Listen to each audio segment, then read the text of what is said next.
السلام علیکم. 250 ملین کی آبادی میں آن ایوریج اگر 1 ملین پہ 2000 ٹیسٹ کیے جائیں تو پاکستان میں اندازاً 50,000 ٹیسٹ یومیہ ہونے چاہیے، جو ہم نہیں کر پا رہے. وجوہات مجھے معلوم نہیں، وسائل نہیں ہوں گے، ہمارے پاس ٹیسٹ کٹس نہیں ہوں گی، یا ہمارا ارادہ نہیں ہوگا. یہ لاسٹ والی بات کے اوپر مجھے زیادہ شک ہے کہ ہمارا ارادہ نہیں ہے. جو ٹیسٹ کیے گئے ہیں ابھی تک، گزشتہ روز تقریباً 12,000 سے کچھ زائد ٹیسٹ تھے، اس میں 2255 لوگ پازیٹیو آئے، which is a very high percentage, like کوئی 17-18% لوگ اس میں سے پازیٹیو آئے. گزشتہ روز کے جو نمبر لاسٹ 24 آور کے ہیں، 13,000 ٹیسٹ میں سے 1452 لوگ پازیٹیو آئے ہیں. اس سے ایک روز پہلے 1140، پھر 607، پھر 1598، پھر ایک روز 2301. تو یہ ایوریج ہے پر ڈے. یہ 11-12 ہزار ٹیسٹ جو ہم کر رہے ہیں، اصولاً ہمیں 50,000 کرنے تھے ٹیسٹ، 5 ٹائمز زیادہ کرنے تھے. تو میں آپ کو کسی کو پریشان نہیں کرنا چاہتا، نہ ڈرانا چاہتا ہوں، لیکن اگر 2,000 کا نمبر آ رہا ہے یا 2,500 کا نمبر آ رہا ہے 10-12 ہزار ٹیسٹ کے اوپر، اس کو 5 سے ملٹیپلائی کر لیں. آن ایوریج ٹیسٹ اگر 50,000 ہم کریں تو وہ نمبر پر ڈے ہمارا پازیٹیو پیشنٹس کا آئے گا. اور پھر بھی ہم پوری آبادی کو کور نہیں کر رہے ہوں گے، لیکن یہ رف سیمپل سائز ہے دنیا کا کہ 1 ملین پہ 2,000 ایٹ لیسٹ آپ کو ٹیسٹ ضرور کرنے ہیں. بعض ملکوں نے زیادہ کیے ہیں، 10-10 ہزار کیے ہیں، لیکن ہم 2,000 بھی کریں تو یہ ریشو آتی ہے. ہم لاک ڈاؤن کھولیں گے، کھول دیا ہے ہم نے پورے ملک کو، لیکن ایس او پی ساتھ وضع نہیں کی ہے. میں پرائم منسٹر کی ایک بات کو میں روز کہتا ہوں کہ مجھے ان کی وہ بات درست لگتی ہے کہ ہم بہت طویل عرصے تک لوگوں کو گھر میں بند رکھیں گے تو بھوکے ہاتھوں مر جائیں گے. اتنا ان ایفیشینٹ سٹرکچر ہے سرکار کا، حکومت کا، کہ وہ کسی کو آٹے کا تھیلا نہیں پہنچا سکتی. یہ ہمارے لوگوں کی انڈیویجول چیریٹیز ہیں کہ وہ ارد گرد ہمسایوں کا خیال رکھتے ہیں، دینا پسند کرتے ہیں، خود جا کے پہنچانا پسند کرتے ہیں. بہت اچھا کام کیا پاکستانی عوام نے، قابل تعریف ہے وہ کام. لیکن اس وبا پہ قابو پانے کے لیے جو سرکاری سطح کے اوپر حکمت عملی چاہیے، وہ نہ تھی، نہ ہے، اور نہ آئندہ آنے والے دنوں میں اس کے اثرات ہیں. تفتان والے کرائسس سے شروع ہو جائیں اور آج کی تاریخ تک یا کوئی سکینڈل نکل آتا ہے، یا پتہ چلتا ہے کہ آپ نے 100 بندہ تھا اور ایک ہی کمرے کے اندر بند کر کے 50 صحیح کو بھی بیمار کر دیا ہے. اور یہی طریقہ آج تک کی تاریخ میں جاری ہے. جب موقع آتا ہے اکٹھے بیٹھ کے کہتے ہیں یونٹی پیدا کریں. ورلڈ ہیلتھ آرگنائزیشن نے کہا کہ اس کا حل ایک ہے، unity unity unity, national unity, اس کے ساتھ آگے بڑھیں. تو نیشنل یونٹی کا حال یہ ہے کہ حکومت اور اپوزیشن اکٹھے بیٹھ نہیں سکتے.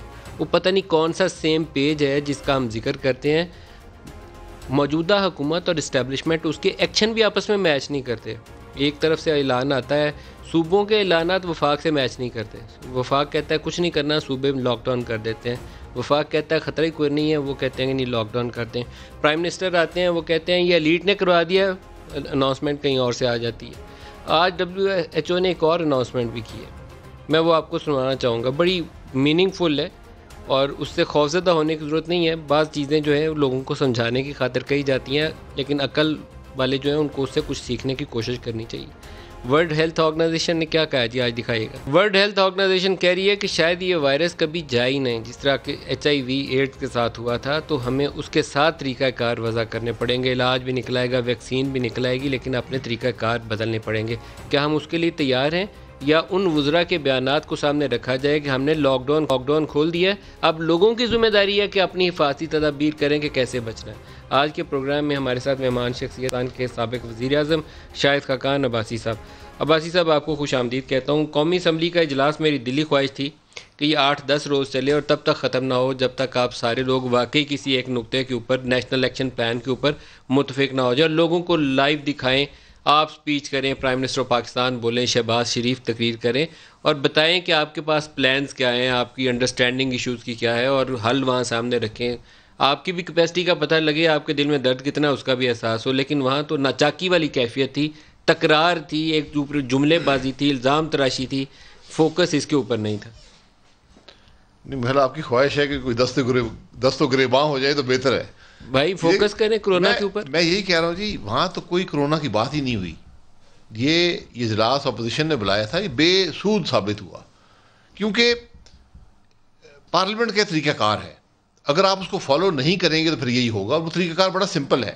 وہ یہ ہے کہ حکومت پالیسی اسٹیٹمنٹ دیتی ہے، ایک وزیر collectively on behalf of the cabinet وہ ایک پالیسی اسٹیٹمنٹ دیتا ہے کہ یہ ایشو ہے، ہمارا یہ رسپانس ہے.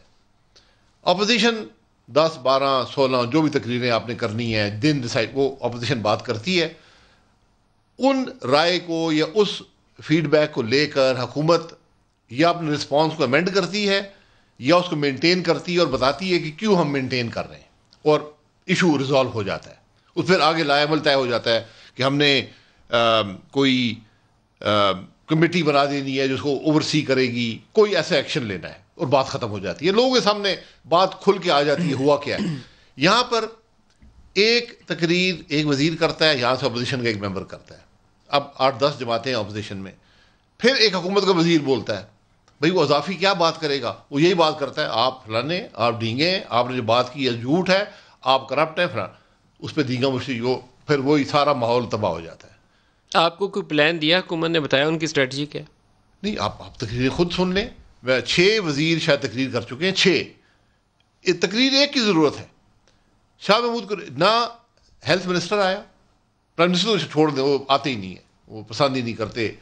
تو پرائم منسٹر بھی نہیں ہے. پاکستان کی تاریخ کا سب سے بڑا چیلنج ہے. پارلیمنٹ میں پرائم منسٹر نہیں آیا، ہیلتھ منسٹر وہ خود ہیں، نہیں آئے. اس کے بعد انٹیریئر منسٹر ہو سکتا ہے کیونکہ انٹیریئر کا مسئلہ ہے، وہ بھی نہیں آئے. اس کے بعد پلاننگ منسٹر جو ہیں وہ انچارج ہیں NCOC کے، جو نرو سینٹر ہے رسپانس کا، وہ بھی نہیں آئے. اس کے بعد پتہ نہیں کون سا وزیر، بہرحال کوئی بھی نہیں آیا. تو انہوں نے آپ کو درخورے اتنا جانا ہی نہیں، انہوں نے کہا کہ آپ کے بیٹھ جگہ قومی اسمبلی ہے. جی وہاں وزیر خارجہ آپ کو بتانے کا کوئی فائدہ نہیں. وزیر خارجہ آئے، اور وزیر خارجہ نے کہا کہ ہم اٹلی سے بہتر ہیں، امریکہ سے بہتر ہیں. اس قسم کی باتیں انہوں نے کی. کوئی کووڈ کی بات نہیں کی. اس پہ ایک بات انہوں نے کی، انہوں نے کہا جی ہم اسٹریٹجی ایوالو کر رہے ہیں. یہ بات ہے، یہ آپ ریکارڈ میں دیکھ لیں. وہ کیا ایوالو کیا انہوں نے کوئی اسٹریٹجی کا ذکر نہیں کیا کہ ہم کر کیا رہے ہیں. انہوں نے کہا جی ایوالونگ اسٹریٹجی ہے ہماری، ایوالو ہو رہی ہے. ابھی 3 مہینے ہو گئے ہیں. خود کہا کہ 26 فروری کو پہلا کیس ہوا اور آج تقریباً 13 مئی ہے، تو 10 ہفتے ہو گئے اور ابھی اسٹریٹجی بنی نہیں ہے، ایوالو ہو رہی ہے. اس کے بعد جو سب سے خوفناک بات تھی وہ یہ تھی کہ انہوں نے کہا کہ اصل مسئلہ جو ہے وہ 18ویں ترمیم ہے. یہ درمیان میں جڑ گئی. یہ بڑی مزے کی بات یہ ہے، 18ویں ترمیم اور NFC. لوگ کرونا سے گھسے ہوئے، لیکن درمیان میں 18ویں ترمیم اور NFC دونوں آ گئے. جڑی نہیں ہے. اگر آپ ان کی تقریر دیکھیں جو وزیر حکومت کی پالیسی اسٹیٹمنٹ دے رہے ہیں، آپ تقریر سن لیں، ریکارڈڈ ہے، آپ کو لگے گا یہ 18ویں ترمیم کے خلاف بات کرنے آئے ہیں. کرونا ویسے ہی ساتھ جڑ گیا ہے. تو انہوں نے تقریباً جو بڑی سمجھ آئی جی اگر 18ویں ترمیم کو ختم کر دیں تو پھر کرونا کا مقابلہ ہو سکتا ہے، ورنہ نہیں ہوگا. اچھا 1 منٹ روکتے ہیں کرونا. 18ویں ترمیم سے کیا مسئلہ ہے؟ یہ وہی بتائیں. آپ کو کیا لگتا ہے؟ یہ شاہ محمود قریشی صاحب وہ آدمی ہے جنہوں نے 18ویں ترمیم کو ووٹ دیا تھا، اور اسی پیشن کے ساتھ جو وہ تقریر پرسوں کر رہے تھے، اسی پیشن کے ساتھ اس کو ڈیفینڈ کیا تھا. مسائل کیا ہیں پی ٹی آئی کو کیا مسائل ہیں؟ مسائل انہوں نے بیان، ہاں اب 18ویں ترمیم کو اگر آپ دیکھیں اس کے اندر 3 حصے ہیں. ایک صوبائی اختیارات کا توازن ہے وفاق کے ساتھ، صوبے کو کنکرنٹ لسٹ دے دی گئی، اختیارات دیے گئے. دوسرا جو نیم صدارتی نظام تھا اس کو بدل کے واپس پارلیمانی نظام کر دیا گیا. اور تیسرا بڑا ایشو تھا جنرل ضیاء الحق کا نام جو آئین میں شاید 8 یا 12 یا 18 دفعہ آیا تھا 8ویں ترمیم میں، اس کو ختم کر دیا گیا. یہ 3 میجر ایشوز ہیں. تو وہ کیا جنرل ضیاء کا نام دوبارہ ڈالنا چاہتے ہیں؟ میں نے یہ کہا، میں نے کہا آپ کیا کرنا چاہتے ہیں؟ دیکھیں صدارتی نظام واپس لانا کوئی شخص نہیں مانے گا، صوبوں سے اختیارات واپس لینا کوئی نہیں مانے گا. جو صدر کا نام ڈالنا ہے تو ڈال لیں. میں سب کو بتاتا ہوں، میں اجاز اللہ، حقیقت ہے، اجاز اللہ کو فون کیا، میں نے کہا جی آپ کو کوئی اعتراض تو نہیں ہے آپ کے والد صاحب کا نام واپس ڈال دیا جائے؟ انہوں نے کہا مجھے کوئی اعتراض نہیں ہے. تو وہ بھی اب ڈال سکتے ہیں. اب اس کے بعد انہوں نے بات کی، انہوں نے کہا یہ اصل مسئلہ یہ ہے کہ NFC ایوارڈ میں پیسے سارے چلے جاتے ہیں صوبوں کو، اور وفاق کے پاس کچھ نہیں رہتا، تو ہم کرونا کا مقابلہ کیسے کریں گے؟ اب صوبے جانے اور وہ جانے. یہ ان کا رسپانس تھا. ایکچولی یہ رسپانس تھا. یہ بات آپ سن لیں. انہوں نے کہا ہے کہ اب وفاق بیچارہ کیا کرے، یہ تو سارے پیسے صوبے لے جاتے ہیں، اور آپ ایکسپیکٹ کرتے ہیں کہ رسپانس ہم کریں گے. اور بار بار انہوں نے یہ کہا کہ ہمارا اس معاملے سے کوئی تعلق نہیں ہے. یہ سب سے خوفناک بات ہے. انہوں نے کہا جی یہ جو تفتان سے لوگ آئے ہیں ہمارا اسے کوئی تعلق نہیں تھا، یہ صوبے حکومت کا کام تھا. وہ بیچارے بڑے قسم پرسی کے عالم میں تھے، وہ کچھ نہیں کر سکے. حقیقت یہ ہے کہ بارڈر کراسنگ وفاق کی فیسلٹی، جی میں نے کو بتایا CHE ایک پورا ادارہ ہے یہ وفاق کی فیسلٹی تھی اور یہ ظفر مرزا صاحب نے میس اپ کیا ہے. رسپانسبلٹی کسی اور پہ نہیں ڈالنی چاہیے. بالکل جام صاحب جو وہ جام کمال صاحب کی ذمہ داری نہیں تھی. نہیں یہ سی ایچ ای ایک ادارہ بنا ہوا ہے وفاقی حکومت کا, اس کا کام ہے آل انٹرنیشنل انٹری پوائنٹس پہ ہیلتھ وہ مینٹین کرتا ہے. دوسری بات یہ ہے کہ جو منسٹری آف ہیلتھ ہے اس کے جو رولز آف بزنس میں جو ان کے ذمہ داریاں ہیں اس میں جو دوسری شق ہے میرے خیال میں اس میں لکھا ہوا ہے کہ انٹرنیشنل انفیکشس ڈیزیزز کا رسپانس جو ہے وہ وفاق کی ذمہ داری ہے. یعنی پینڈیمکس جب ہیں تو وفاق کی ذمہ داری ہے. تو یہ باتیں ان کو پتہ نہیں تھیں, وہ صوبوں پر ڈال رہے تھے. اب سب سے جو عجیب بات اور یہ بڑی ضروری بات ہے, آپ صوبوں کا آئین میں ترمیم کی جا سکتی ہے. 18ویں ترمیم میں ایک شق تھی کہ صوبوں کو ایک سرٹن لیول سے کم آپ این ایف سی ایوارڈ نہیں دے سکتے, ایک بیس مقرر کر دیا گیا تھا. آپ اس کو زیرو بھی کر دیں, ایک ترمیم لے آئیں کہ اس کو زیرو, صوبوں کو ایک پیسہ نہیں ملے گا. یہ آئین میں ترمیم ہو سکتی ہے. نہیں ملے گا تو کیا ہوگا؟ صوبوں کی دو بڑی ذمہ داریاں ہیں, تعلیم اور صحت. جو 1 روپیہ بھی آپ کاٹیں گے صوبے کے پیسے سے, آپ کی تعلیم اور صحت دونوں متاثر ہوں گے. یہ بات یاد رکھیں. اور آخر میں جب صوبے کے پاس پیسے نہیں ہوں گے تو وہ یا ان دو محکموں کو کاٹے گا یا وہ قرضہ لے گا. جب وہ قرضہ لے گا تو پھر حقیقت وہیں پہنچ گئی نا. وفاق قرضہ لے, صوبے قرضہ لے, بات تو وہی ہے. پچھلے 3-4 سالوں سے وفاق یہ کرتا ہے کہ صوبوں کو جہاں جہاں اس کی حکومتیں ہیں یا نہیں ہیں ان کی آرم ٹویسٹنگ کرتا ہے کہ آپ سرپلس بجٹ دیں, وہاں سے 100-150 ارب روپیہ بچا کے اپنا جو کنسولیڈیٹڈ جو بجٹ بناتے ہیں اس میں سے اپنی ڈیفیسٹ ریڈکشن کرتے ہیں. 4-5 سالوں سے بڑی غلط قسم کی حرکت ہو رہی ہے. اسی لیے صوبوں میں تعلیم کے اوپر کام نہیں ہو رہا. 2.25 کروڑ بچہ اسکولوں سے باہر ہے. صوبوں کو پیسے دے کے فائدہ نہیں ہوا. وفاق ان کی آرم ٹویسٹنگ کر رہا ہے. اور جو نیا N F C award constitute کیا ہے پریزیڈنٹ الوی صاحب نے, اس کے اوپر آپ کے ڈار صاحب کہتے ہیں کہ وہ ویسے ہی ماورائے آئین ہے, کوئی اس کی شق ہے آئین کی 160 جس کے تحت جو ایڈوائزر کی حیثیت سے حفیظ شیخ صاحب اس کو چیئر نہیں کر سکتے. صدر صاحب نے ان کو آتھورائز کر دیا. جس طرح ایڈوائزر جو ہوتا ہے وہ بجٹ پریزنٹ نہیں کر سکتا, تو انہوں نے اس کو اس کا پروویژن ڈال دیا اس کے اندر. تو صدر صاحب کو آئین کا معلوم نہیں تھا. نہیں اکثر پتہ نہیں چلتا. ویسے ایک اور اس سے بڑا ایشو ہے جو شاید بعض لوگوں کو بہت ناگوار گزرے, جو پولیٹیکل نان اینٹیز ہیں وہ اس طرح کے تھورنی ایشوز کو سالو نہیں کر سکتی. حفیظ شیخ صاحب پولیٹیکلی نان اینٹی ہیں. وہ پیراشوٹ لینڈنگ ہوتی ہے ان کی ضرورت کے وقت اور وہ پیراشوٹ کے ذریعے باہر بھی چلے جاتے ہیں. تو لیکن وہ یہ تھورنی ایشو جو ہے این ایف سی وارڈ کا وہ سارٹ آؤٹ نہیں کر سکتے. اس کے لیے پولیٹیکل کنسنسس چاہیے. وہ کیسے ایوالو ہوگا؟ دیکھیے یہ ساری حکومت یہ سوٹ کیس ایڈوائزر پہ مشتمل ہے. ان کے سوٹ کیس ہیں, جس دن اقتدار میں نہیں ہوں گے اگلے جہاز میں بیٹھیں گے اور چلے جائیں گے. ان کا اس ملک سے کوئی تعلق نہیں ہے. یہ میں حقیقت آپ کو بتا رہا ہوں. وزیر وہ ہونا چاہیے جس کا اس ملک سے تعلق ہو, جو یہاں سیاست اچھا ہو برا ہو وہ ایک علیحدہ بات ہے. اس ملک سے کوئی تعلق ہو, یہاں رہتا ہو, اس کی کوئی حب الوطنی ہو, اس کا کوئی یہاں پر بیس ہو, اس کا کوئی یہاں پر اس کی جڑیں ہوں, وہ نہیں ہے. تو اب آپ نے اتنا بڑا ایک فیصلہ اگر کرنا ہے, یعنی حکومت کی آج کوشش ہے کہ این ایف سی ایوارڈ میں صوبوں سے پیسہ لے لیا جائے. یہ آج حکومت کی پوری کوشش ہے کہ ان کو کم سے کم ہم پیسہ دیں. حالانکہ میں آپ کو حقیقت بتا رہا ہوں اس سے کوئی فرق نہیں پڑتا. سر یا تو پولیٹیکل کنسنسس کر لیں تو یا پھر اسٹیبلشمنٹ کی مدد لے لیں, خود یہ نہیں کر سکتے. جی پولیٹیکل کنسنسس دیکھیں 3 حکومتیں ان میں, ایک سندھ ہے. اگر این ایف سی ایوارڈ مجھے اب یاد نہیں ہے کہ وہ کنسنسس سے ہوتا ہے یا میجورٹی کنسنسس سے ہوتا ہے, میجورٹی سے نہیں ہوتا. تو اس میں لیکن دیکھیں آپ نے جو بھی کرنا ہے آپ ایک ترمیمی بل لے آئیں, اسمبلی میں ڈیبیٹ کرائیں, ایک کنسنسس کریٹ کریں کہ جناب یہ کیسے ہوگا. اسٹیبلشمنٹ آپ کی مدد کر کے شاید کچھ کر سکے, مجھے نہیں پتا اس بات کا, لیکن وہ اس سے بھی زیادہ خطرناک بات ہے. اسٹیبلشمنٹ کے کنسرنز ہیں نا جی. اس وقت آپ کی ڈیفنس بورڈ ریسورسز پہ چل رہی ہے, آپ کے پاس ڈیفنس کا پیسہ دینے کے پیسے نہیں ہیں. پچھلے 2 سالوں میں جو نالائکی کی ہے, پہلے اسد عمر صاحب نے 3800 ارب روپے اکٹھا کیا, 600 ارب کی ٹیکس ریونیو شارٹ فال تھی, اور چور ڈاکو تو آپ تھے لیکن 600 ارب کی ٹیکس شارٹ فال ہو گئی. بجٹ ڈیفیسٹ ریکارڈ پہ چلا گیا. آج کے جو تازہ ترین اعداد و شمار میں نے کہیں پڑھے ہیں, نمبر میں نے ابھی ویب سائٹ پہ نہیں دیکھے, 42,800 ارب پہ آپ کا ٹوٹل ڈیٹ چلا گیا. تو پھر کہاں زندہ رہنے کے لیے کچھ چاہیے بھی تو ہے نا جی, کہاں سے آئے گا وہ؟ تو اس سے نہیں آئے گا. وہ کیسے آئے گا؟ صوبوں کے کاٹنے سے نہیں آئے گا. میں آپ کو حقیقت بتا رہا ہوں. ڈیفنس کا بجٹ کون دے گا؟ آپ صوبوں کو 2200 دے رہے ہیں نا, یہی دے دیں.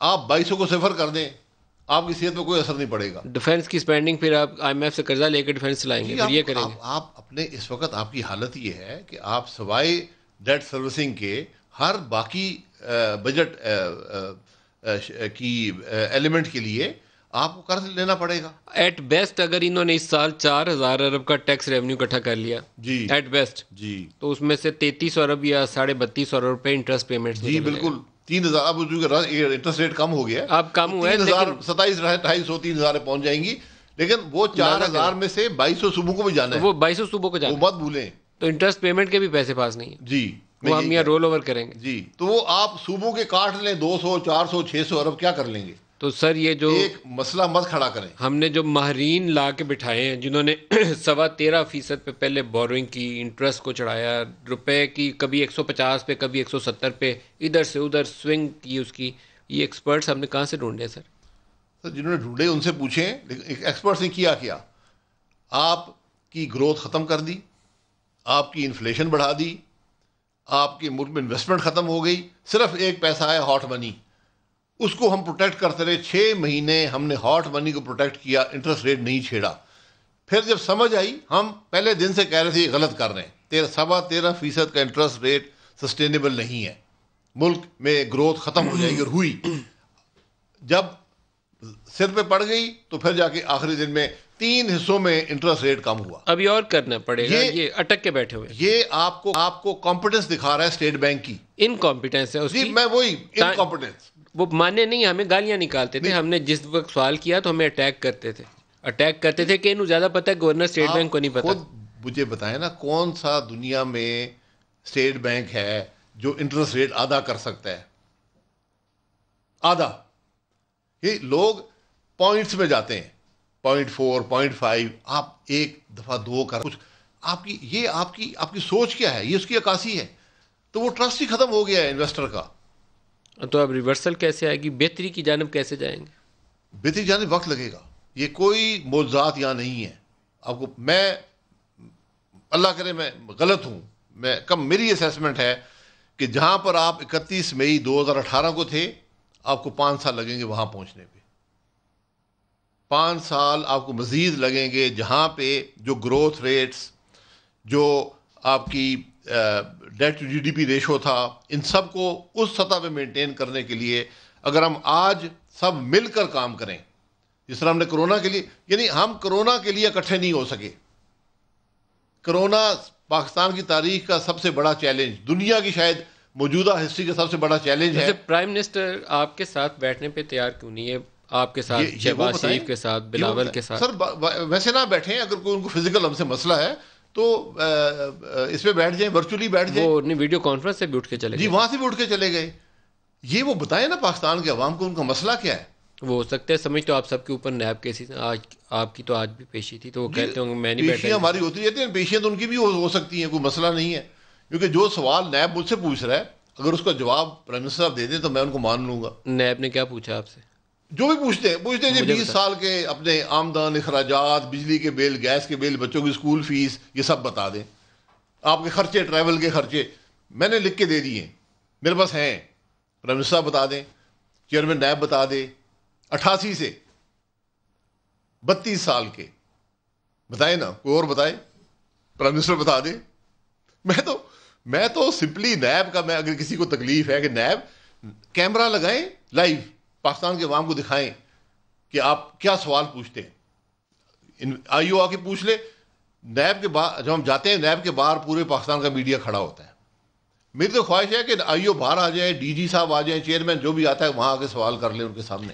آپ لوگوں نے نا کولیکٹیولی اوور دی ایئرس, پچھلے 30-40 سالوں میں بہت زیادہ ایسے لوپ ہولس چھوڑے ہوئے ہیں جہاں جب وقت بچتا ہے نا, کسی کو بھی ضرورت پڑتی ہے آرم ٹویسٹنگ کے لیے, کبھی شاہد خاقان کی, کبھی کسی اور کی, کبھی زرداری کی, کل کو ہو سکتا ہے عمران خان بھی اسی زمرے میں آ جائیں, تو یہی جو آرگنز آف دی اسٹیٹ ہیں استعمال ہو جاتے ہیں. کبھی ثاقب نثار صاحب مل جاتے ہیں, کبھی جسٹس افتخار چودھری مل جاتے ہیں, آج کل جسٹس جاوید اقبال ملے ہوئے ہیں. تو آپ ویسے سارے لوگ اس کے ذمہ دار ہیں. آپ نے تعینات کیا تھا, نیب لا کو بھی ریفارم کے موقع آئے تھے, آپ لوگوں نے نہیں کیا. آپ نے ایک ایسا لوپ ہول چھوڑا ہوتا ہے جہاں کسی کو نیب زیادہ بنانے کے لیے گڈ فرٹائل گراؤنڈ ہوتی ہے. 16 بندے توڑو, مشرف کے دور میں قافلے کی حکومت بنانی ہے, بنا لو, پھر کیس کے منٹی ڈال دو. تو آپ سب لوگ ذمہ دار ہیں ویسے اس کے. نہیں بالکل ذمہ دار ہیں, سارے ذمہ دار ہیں, کون نہیں ہے. دیکھیں بات یہ نہیں ہے, نیب بنایا تھا ایک ڈکٹیٹر نے اپنے مقاصد کے لیے, اس کے بعد بھی استعمال ہوتا رہا. اب جب حکومتیں آئیں تو اپوزیشن ہمیشہ دور رہی. جو گورنمنٹ تھی اس نے کہا اپوزیشن پھنسی ہوئی ہے, ہم کیوں اس معاملے میں پڑیں. ہمارے زمانے میں مجھے اس کا علم ہے کہ پہلے کنسنسس ہوا کہ نیب کا ایک ہی حال اس کو ختم کر دیں اور اس کو ضم کر دیں FIA میں وائٹ کالر کرائم ونگ بنا کر, کیونکہ یہ غلط قانون ہے, اس طرح چل نہیں سکتا. تو ہائی پروفائل کرپشن کی تحقیقات ہونی چاہیے, لیکن ٹرانسپیرنٹلی ہونی چاہیے, اکارڈنگ ٹو دی لا ہونی چاہیے. FIA کا لا عام ٹویسٹنگ نہیں ہونی چاہیے. FIA کا لا موجود ہے. آپ مجھے بتا دیں سر FIA نے زرداری صاحب کی رپورٹ بنائی تھی, بشیر میمن صاحب نے, 150 صفحوں کی رپورٹ ہے. رپورٹ پڑھ کے مجھے لگتا تھا کہ he has establish very good network, جی کہ کس طریقے سے پیسہ گھوما ہے. اس رپورٹ کا انجام آپ کو پتا ہے. میں یہی کہہ رہا ہوں نا, کہاں ہے وہ رپورٹ؟ سیاست کی نظر ہو جاتی ہے نا. پھر جو شہباز شریف کے بچوں کے اوپر وہ پیسہ گھمانے کا الزام ہے, میرے خیال میں پاناما چھوٹا کیس تھا, وہ بڑا کیس تھا.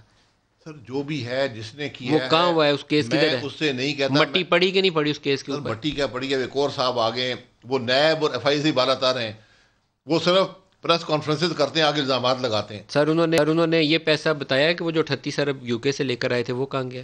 سر آپ پوچھیں نا, آپ کیس کیوں نہیں دائر کرتے؟ سر آپ قومی اسمبلی میں ان سے سوال کرتے آج, کس سے کہ پوچھتے وہ پیسہ UK گورنمنٹ نے کانفiscate کیا تھا, کہاں گیا وہ پیسہ؟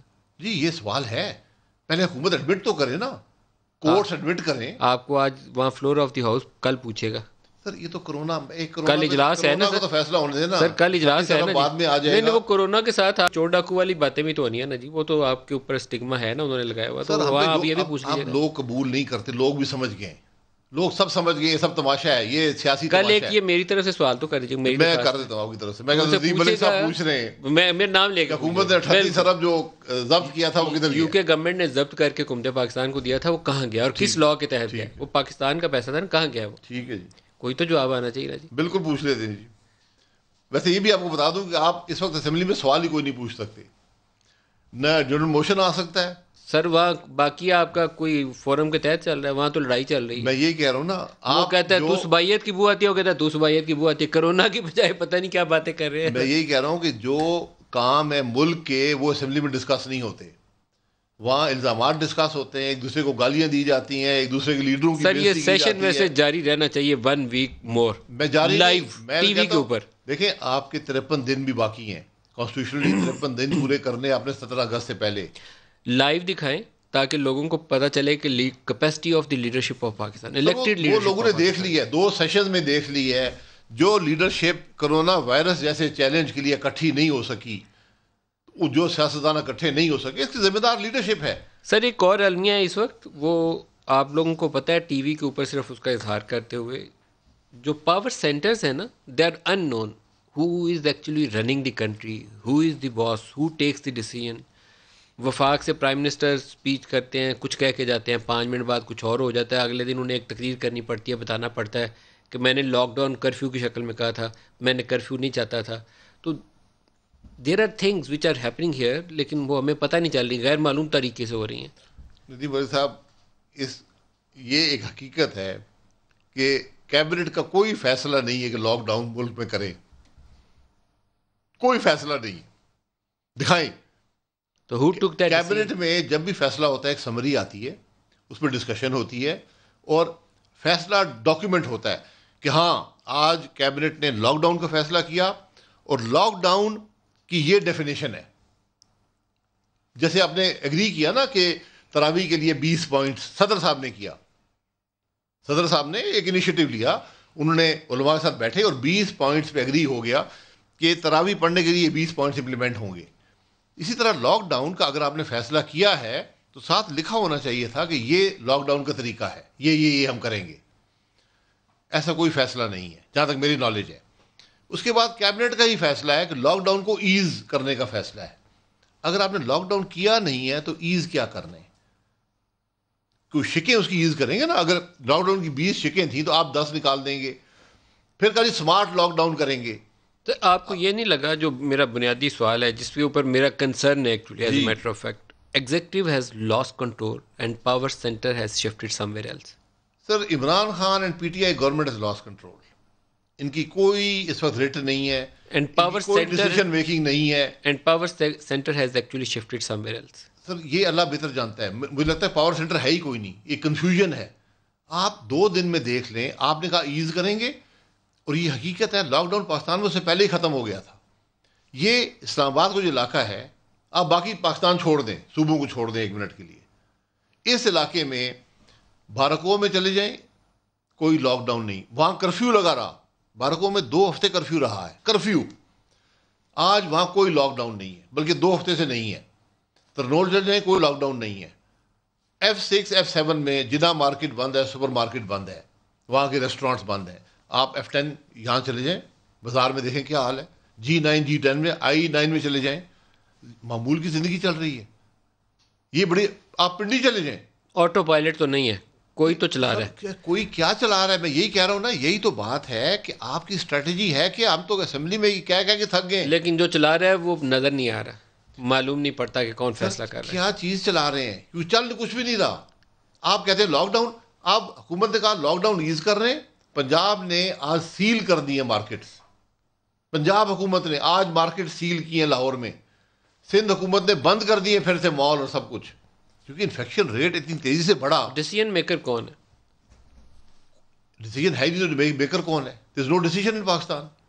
کوئی اسٹریٹجی نہیں ہے, کوئی پالیسی نہیں ہے, ہم تو ریئیکٹو موڈ میں ہیں. نہیں, ریئیکٹ بھی کر کون رہا ہے؟ میں تو سم ٹائم کنفیوز ہوں. تفتان میں جیسے ظفر مرزا صاحب نے وہ لا کے 2,500-3 ہزار بندہ بٹھا دیا وہاں پاکستان ہاؤس میں, جس سے ابتدا ہوئی اس کرائسس کی. کسی نے آج تک ظفر مرزا صاحب کی باز پرس کی. وہ تو دوائیوں والا اسکینڈل ایک بندے نے لکھ کے ڈال دیا کہ انڈیا سے امپورٹ ہو گئی. تفتان کے اوپر تو کسی نے پوچھا نہیں ہے. سر تفتان میں 252 آدمی بغیر کسی ٹیسٹ کے اندر آئے, گھر چلے گئے. 252 آدمی آئے ہیں بغیر ٹیسٹ کے, بغیر ٹیسٹ کے گئے. اور انہیں اس کے کس نے بعد نکلوایا؟ 6,000 آدمی آیا ہے, جس کو کچھ کو آپ نے وہاں کوارنٹین کرنے کی کوشش کی, اکٹھا رکھ کے. ایسے لوگ ہیں جو 4 دفعہ کوارنٹین گزار چکے ہیں, کیونکہ آپ نے ان کو جانے دیا. جو 252 لوگ بغیر ٹیسٹ کے تفتان سے نکلے, ان کو نکلوانے میں مدد کس نے کی؟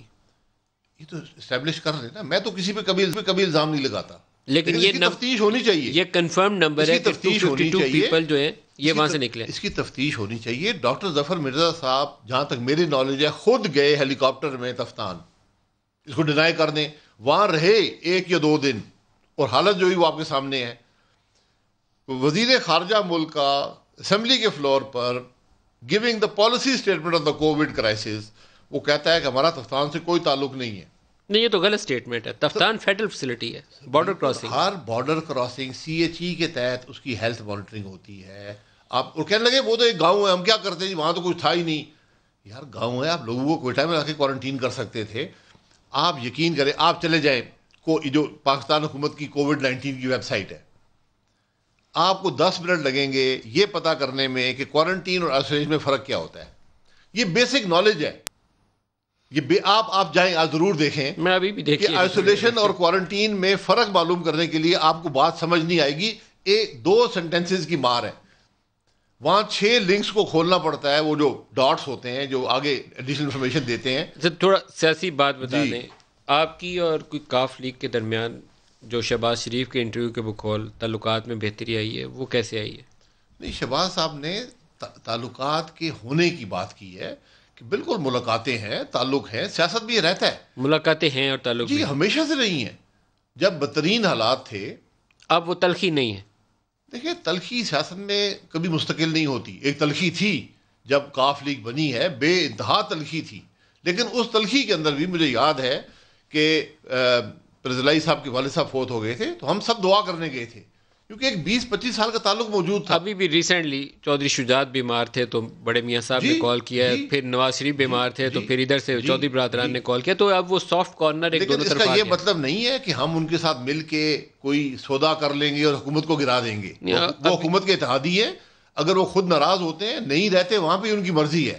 ہمیں کوئی اقتدار کا لالچ نہیں ہے. ابھی شہباز شریف کو حکومت نہیں ملنے والی. اگر وہ یہ سوچ رہے ہیں تو شاید غلط فہمی میں. ہمیں حکومت کی ضرورت بھی نہیں ہے. شہباز شریف نے کبھی نہیں کہا مجھے حکومت کی ضرورت ہے. شہباز شریف صاحب کو بھی دے بھی کوئی نہیں رہا, وہ شاید غلط فہمی میں. سر جو چیز وہ مانگ نہیں رہے آپ دیں گے کیسے؟ میں یہ پانی کی بوتل میں آپ سے نہیں پیتا, میں یہی چھوڑ جاؤں گا. نہیں, یہ بات آپ کی سے میں بالکل اختلاف کرتا ہوں. جس دن نواز شریف واپس آئے لاہور آپ لوگوں کی ریلی تھی، وہ ایئرپورٹ اس لیے نہیں تھے پہنچے کہ انہیں آس تھی کہ پنجاب حکومت مجھے مل جائے گی، کوئی دے دے گا. انہوں نے انٹرویو میں کہا کہ میرے ساتھ تو الیکشن سے پہلے باتیں ہو گئی تھی، وزیر اعظم کون ہوگا، کابینہ کون ہوگی.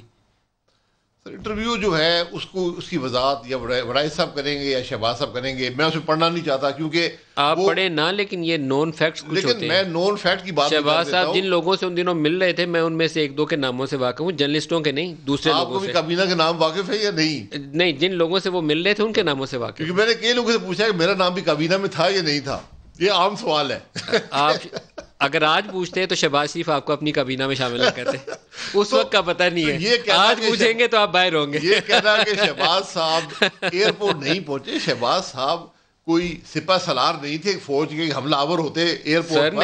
ایک جلوس تھا، میری بات سر، میں وہاں موجود تھا، میں خود ریلی میں موجود تھا، میں وہاں موجود تھا. شہباز صاحب کا میں نے ان کی گاڑی سے انٹرویو کیا اور ہم گاڑی بھگاتے ہوئے ایئرپورٹ پہ پہنچیں گے تو آگے کیمرہ لے کے کھڑے ہوں گے. شہباز صاحب رستے تو ایک کھبے سے جو ہو کے نکل گئے. شہباز صاحب کہاں پر تھے اور ایئرپورٹ کہاں پر تھا؟ کہاں پر تھا جی؟ آپ بہت آگے تھے. نہیں جی، میں وہاں ریلی سے ہو کے گیا تھا. نہیں، آپ تو بہت پیچھے تھی نا. ریلی جب نکل گئی وہاں سے انٹرویو کر کے، میں نے اپنی ڈی ایس این جی کے اوپر چھت پہ کھڑا ہو کے ریکارڈیڈ ہے سارا. پہلے ان کو بیپر دیا دفتر والوں کو، اس کے بعد گاڑی منگوائی، رش میں پھنسے ہوئے تھے. پھر میں گیا ہوں رپورٹ پہنچ کے انتظار کر رہے ہیں، شہباز صاحب آئی نہیں. شہباز صاحب اسٹیئرنگ کراس سے گول گول گھوم کے چلے بھی گئے.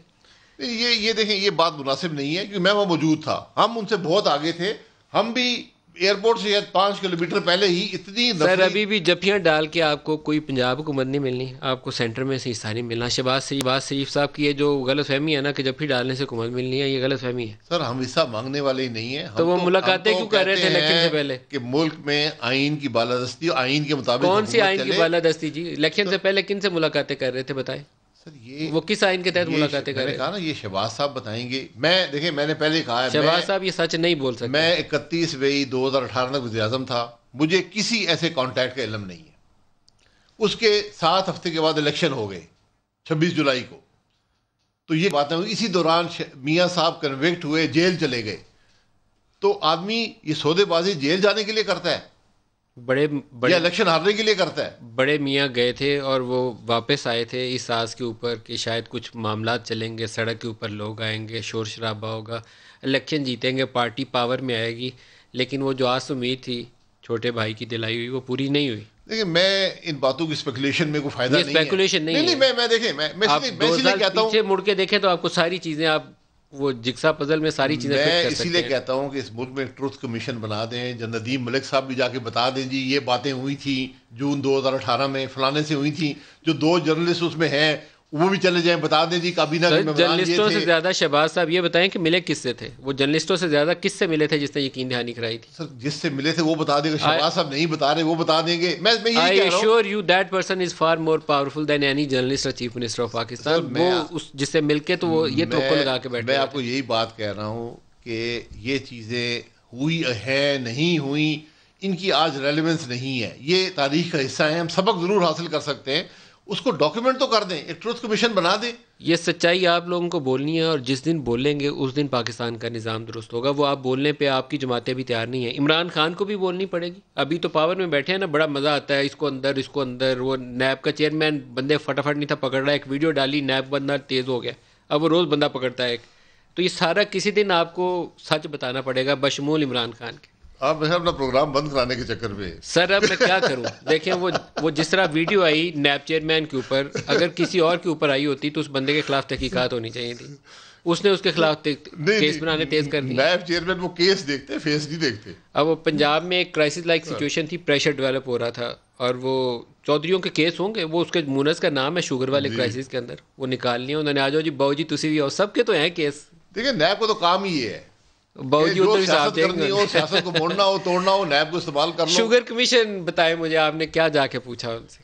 انہوں نے بتایا آپ کو کہ پوچھا نہیں، ہم نے ان کو بتایا. جا کیا بتایا؟ انہوں نے ہمیں بلایا نہیں تھا، ہم خود گئے تھے. ان کی پوری کوشش تھی کہ نہ آ سکیں. ہم نے کہا یہاں پیش ہوں گے، قومی مسئلہ ہے. 107 ارب کا کم از کم ڈاکہ عوام پر پڑ چکا ہے. 107 ارب کا کم از کم آج تک، اور روز پڑ رہا ہے. یہ وہی چینی ہے جو 46 روپے کی مل بیچتی تھی، آج 76 کی بیچتی ہے. ایف آئی اے نے آپ کو بتایا کہ یہ ایکسپورٹ کی اجازت دینے کی ذمہ داری کس پہ عائد ہوتی ہے؟ ایف آئی اے کی جو ٹی او آر تھیں اس میں 2 شکیں تھیں، ایک کے اور ایک ایم.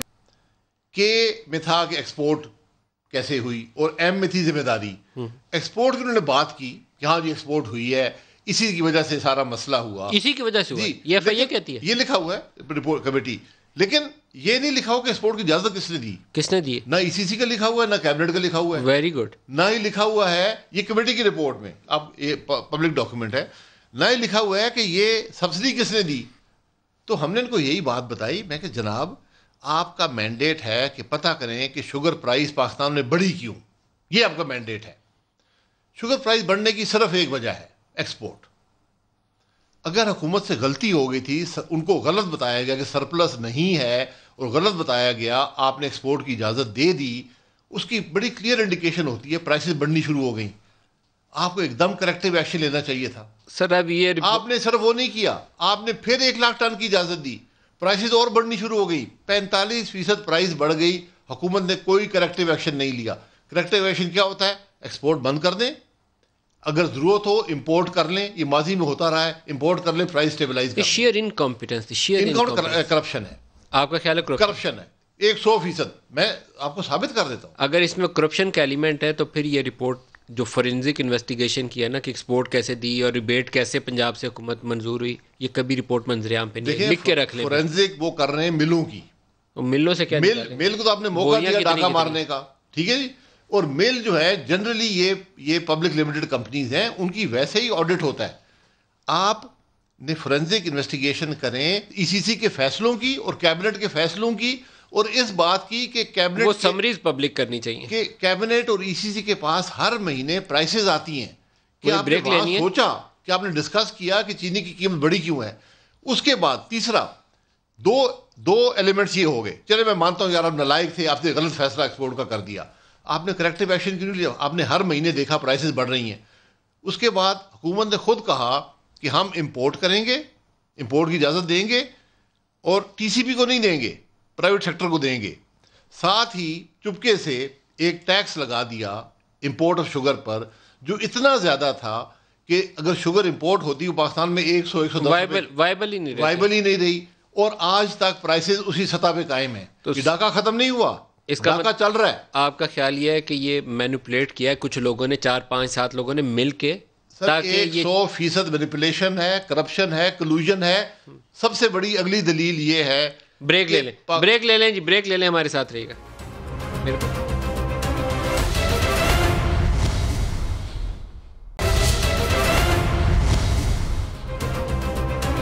پروگرام میں دوبارہ خوش آمدید کہتے ہیں. پاکستان کے سابق وزیر اعظم شاہد خاقان عباسی صاحب ہمارے ساتھ ہیں. تو عباسی صاحب، پی ایم ایل این کا سیاسی مستقبل ہے کیا؟ آپ کے پاس کوئی فیوچر ہے، یا عمران خان آپ کو نیب کے رگڑے لگا کے صحیح کر لیں گے؟ یہ تو مولانا کبھی بتائیں گے، لیکن میں تو آپ کو ذرا بتا سکتا ہوں کہ میری انالیسس کیا ہے. مولانا کبھی کے فالوور ہیں یا تھوڑا سا اس پہ روشنی؟ نہیں، میں بالکل مولانا کبھی کا فالوور نہیں ہوں، لیکن وہ اس قسم کی باتیں کرتے ہیں، یا آپ کا ریلوے منسٹر ہے وہ باتیں، اس قسم کے لوگ ہیں پاکستان میں. میں کم از کم ان کو فالو نہیں کرتا. آپ نے مولانا کبھی اور ریلوے منسٹر کو ایک جگہ اکٹھا کر دیا، یہ بات درست نہیں کیا. نہیں، میں نے کہا یہ باتیں کرتے ہیں کہ مستقبل میں یہ ہوگا نہیں ہوگا، اور بھی لوگ ہیں. آپ کے خلاف کوئی فتویٰ آ سکتا ہے اس بات کے اوپر؟ نہیں، مولانا کبھی صاحب وہ فتویٰ دے تو اچھا ہی ہوتا ہے. ان کے فتوے اچھے ہیں. رمضان کا مہینہ 21ویں رات ہے، خدا کا نام ہاتھ جوڑ رہا ہوں، کوئی اچھی بات کریں. مولانا صاحب فتوے دے رہے ہیں، لوگ سنتے ہیں، لوگ دیکھتے ہیں. آج تاک رات ہے، دعا مانگے اللہ پاک پاکستان کو وہ علماء حضرات عطا فرمائے جو صاحب علم ہو، جن کو دین کی سمجھ ہو، جو دین کو بیچ نہ رہے ہوں. وہ بہرحال وہ ایک لمبی ڈبیٹ ہے. بہرحال میں گزارش یہ کروں گا کہ ملک کی سیاست کی بات ہے، یہ صرف پی ایم ایل این کی بات نہیں ہے. پی ایم ایل این تو ایک جماعت ہے. ضرورت آج کی یہ ہے کہ آپ ایک منیمم ایجنڈا ڈیسائیڈ کر لیں، ملک میں اس کو امپلیمنٹ کریں. آپ کے ہمارے بہت سیریس کرائم یہ حکومت تو کر ہی نہیں سکتی، کوئی طریقہ ہی نہیں کہ یہ ان کو مینیج کر لیں. انہوں نے تباہ کر دی، ایک بنی بنائی چیز تباہ کر دی. تو حکومت تو یہی ہے جی، دوسرا سال ہے، ابھی 5 سال اسی نے رہنا. جی بہرحال یہ میرا نہیں خیال یہ رہ سکتی ہے. کیوں نہیں رہ سکتی سر؟ ملک متحمل نہیں ہو سکتا. تو حالات اتنے خراب ہو جائیں گے کہ آپ ایک تباہی کی طرف چل پڑیں گے. کوئی کانسٹیٹیوشنل طریقہ نہیں ہے. نہیں سر، جب حالات خراب ہو جائیں پھر کانسٹیٹیوشنل طریقے بھی نکل آتے ہیں. میں ادھر جانا نہیں چاہتا. میں تو کہتا ہوں 5 سال مکمل کریں. یہ میں اس بات کا حامی ہوں کہ جیسے بھی لیکن آئے کوئی ہیں، آئینی طریقہ کار ابھی نہیں ہے، انلیس کہ آپ ساری اپوزیشن جماعتیں اس کو کوئی ساتھ مینگل صاحب کو توڑ کے کوئی ایسی صورتحال پیدا کر لیں، کوئی آئینی طریقہ کار اور کوئی سر نہیں ہے آپ کے جب پاس؟ حالات خراب ہو جائیں، عوام سڑکوں پر آ جائیں تو پھر ایم این اے بھی بھاگ جاتے ہیں. فیس تو عوام کو انہوں نے کرنا ہے نا، عمران خان نے تو نہیں کرنا. لاسٹ 30 سیکنڈز ہے، سولوشن کیا دیتے ہیں اس کرائسس میں؟ کس کووڈ کی بات کر رہے ہیں؟ جی کووڈ. کووڈ میں ایک یونیفائڈ فرنٹ بنائے ملک کے لیے، سارے اپوزیشن حکومت اکٹھی ہو، ایک فیس ہو، کنسنسس سے صوبوں کو ملا کر ایک یونیفائڈ اسٹریٹجی ہو کہ ہم نے کیسے ابھی آپ کا کرائسس شروع ہوا ہے، اسٹریٹجی بنا لیں، اس کو امپلیمنٹ کریں، اس میں کریکشنز کرتے رہیں جیسے ضرورت ہوتی ہے. کوئی میریکل اس میں نہیں ہے، لیکن کوئی پالیسی، کوئی اسٹریٹجی تو ہو. آپ کے پاس تو کچھ بھی نہیں ہے. سر قومی اسمبلی کا اجلاس ختم نہ ہونے دیں، اس کو جاری رکھیں جب تک سر کوئی قومی اسمبلی کنسنسس حکومت ایوالو ہو جائے. نہیں چلانا چاہتی. ہم بار بار کہہ رہے آپ چلائیں. ہم تو کل سجیشن دے رہے ہیں کہ قومی اسمبلی کی ایک بڑی کمیٹی بنا دیں، اسپیشل کمیٹی، جو ڈیلی بیسس پر اس معاملے کو مانیٹر کرے، سپروائز کرے کہ ملک میں ایفرٹ جو ہے، کیونکہ پارلیمنٹ کو کرنا چاہیے. ہم سپروائزی کی بات کرتے ہیں، پارلیمنٹ کو ہی اس کرائسس کا مقابلہ کرنا چاہیے. شاہد خاقان عباسی صاحب، پاکستان کے سابق وزیر اعظم، بہت شکریہ، آپ ہمارے ساتھ رہے. آج کے لیے اتنا ہی، اجازت دیجیے، خدا حافظ.